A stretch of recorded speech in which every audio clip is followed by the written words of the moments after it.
नमस्कार दोस्तों, चलिए जानते हैं भारत की 10 महत्वपूर्ण खबरें सिर्फ 5 मिनट में। उससे पहले आपसे छोटी सी रिक्वेस्ट है कि चैनल को सब्सक्राइब कर लें। राजनीतिक गलियारों में हर बयान का अपना असर होता है, खासकर जब बयान विपक्ष के सबसे बड़े नेता की ओर से आए। कांग्रेस के वरिष्ठ नेता राहुल गांधी ने हाल ही में एक सभा के दौरान अब तीर पर निशाना लगा है, कहा। इस बयान से राजनीतिक गलियारों में हलचल मच गई है। राहुल गांधी ने यह टिप्पणी बीजेपी के नेताओं पर निशाना साधते हुए की, जिससे यह संदेश साफ हो गया कि कांग्रेस अब आक्रामक राजनीति करने वाली है। इस समय मतदान पुनरीक्षण कार्य जारी है। बिहार में चुनाव आयोग अब 30 सितंबर को अंतिम सूची जारी करेगा। वहीं मतदान पुनरीक्षण कार्य में लापरवाही करने वाले बीएलओ पर सख्त कार्रवाई की जा रही है। बिहार में इस समय चुनाव का माहौल है। इस चुनावी रंग में भारतीय जनता पार्टी के नेतृत्व वाले एनडीए ने 4 सितंबर को बिहार बंद का ऐलान किया है। इस बंद का नेतृत्व भाजपा महिला मोर्चा करेगी। इस बंद का मुख्य कारण प्रधानमंत्री नरेंद्र मोदी की मांग के खिलाफ की गई एक कथित अपमानजनक टिप्पणी का है। यह टिप्पणी इंडिया गठबंधन के वोटर अधिकार यात्रा के दौरान दरभंगा में की गई थी। केंद्रीय गृह मंत्री अमित शाह बुधवार को बिहार विधानसभा चुनाव को लेकर बड़ी रणनीति को अंतिम रूप देने की तैयारी में हैं। बिहार में Delhi Bharatiya Janata party core committee की बैठक की अध्यक्षता करेंगे।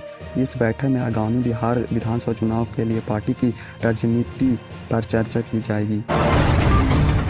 गया की धरती बुधवार के बड़े विकास पैकेज की गवाही बनी। मुख्यमंत्री नीतीश कुमार सुबह गया जी पहुंचे और भगवान विष्णुपद मंदिर में पूजा अर्चना करें।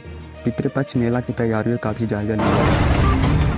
एनडीए ने बिहार में 4 सितंबर को राज्य बंद का ऐलान किया है। यह बंद विपक्ष दलों के द्वारा प्रधानमंत्री नरेंद्र मोदी और उनकी दिवंगत मां के खिलाफ कथित अभद्र भाषा के इस्तेमाल के विरोध में बुलाया गया है। यह घटना हाल ही में दरभंगा में हुए एक राजनीतिक कार्यक्रम वोटर अधिकार यात्रा के दौरान सामने आई थी। दिल्ली में लगातार बारिश और यमुना नदी के उफान ने राजधानी को जलमग्न कर दिया है। यमुना का जल स्तर खतरे के निशान से ऊपर बह रहा है, जिसके चलते मजनू का टीला, यमुना बाजार, जैतपुर और मयूर विहार जैसे इलाकों में पानी घुस गया है।